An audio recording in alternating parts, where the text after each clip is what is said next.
Afterburn, a B&M inverted coaster opening in 1999 at Carowinds in Charlotte, North Carolina.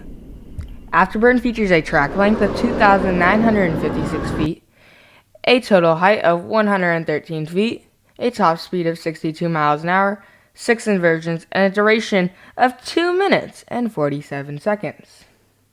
Afterburn is an awesome coaster at Carowinds, and it fits perfectly in Carowinds' amazing lineup. And it's also one of the only B&M inverts nearby. The closest inverts you will find nearby will be at Six Flags Over Georgia and Busch Gardens, Williamsburg. Afterburn features 2 trains with 8 cars per train. Riders are arranged 4 across in a single row for a total of 32 riders per train. Afterburn formerly featured the name Top Gun the Jet Coaster from 1999 to 2007. Afterburn's maximum capacity is 1,380 riders per hour.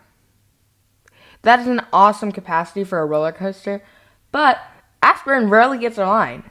The dispatches are decently quick. They're not anything special, but they are quick. And it's just a very high capacity roller coaster. So yeah, there's rarely a line. Afterburn used to operate during Winterfest, but when Fury changed to operate during Winterfest, we lost Afterburn. We exchanged the coasters, but in my personal opinion, I prefer Fury over Afterburn. Let's get on to how does this coaster rank in my lineups. I personally think Afterburn is the second best B&M invert. That is a hot take. A lot of people will say their second favorite is either Montu, Alpengeist, or Banshee. But I love Afterburn. It's a great ride. For anybody that did not know, Afterburn is a steel inverted coaster by B&M, like I said earlier.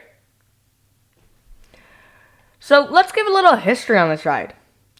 Carowinds initially had plans to theme the ride after the movie Godzilla, but the movie had little success, so the park instead themed the coaster to Top Gun and gave it the name Top Gun the Jet Coaster. The name changed when ownership changed because Carowinds lost rights to Top Gun, since Carowinds was formerly owned by Paramount, and the owners of Top Gun are Paramount, I believe. So let's go into a layout breakdown. We're going to start with our 113-foot tall chain lift. Following our chain lift, we will go into a pre-drop and into the first element, a vertical loop. Vertical loop is awesome. It will provide some awesome forces, and at the bottom of the drop, there's also a picture moment. I also just want to note, I prefer Afterburn in the back row. The back row is the whippiest, and I love a little whip on a B&M invert, especially at the end of the layout, which we'll get into more. After the first element, we go into the Immelman, which is our second element. The Immelman will whip you through if you are in the back row and will provide awesome forces to anyone on the train. After the Immelman, we're going to go into our zero-G roll. The zero-G roll will be under the lift hill, and it also will whip you. A lot of things you'll hear me say about Afterburn is in the back row, you will get whipped. So if you prefer views, I suggest sitting in the front row. If you prefer just a comfortable ride, sit in the middle. But if you prefer an intense and crazy ride, sit in the back. After the zero-G roll, we go into the Batwing. My favorite element on this ride. The Batwing is crazy, and in the trench, it provides awesome forces to everybody on the train, equally divided, but especially in the back row. After the Batwing element, we go into a little airtime pop that might or might not give you airtime, which will go over the lift hill. And then we go into the corkscrew. The corkscrew is awesome. If you are in the back row, I'm going to warn you now, this is the most whippy part of this ride. It will whip you. And if you are not prepared, it might hurt. Then you go into our double helix. And that will then put you into our first brake run.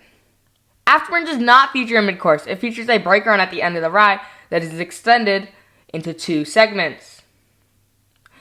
That way, allowing Afterburn to run the entire layout non-stop and run 2 trains.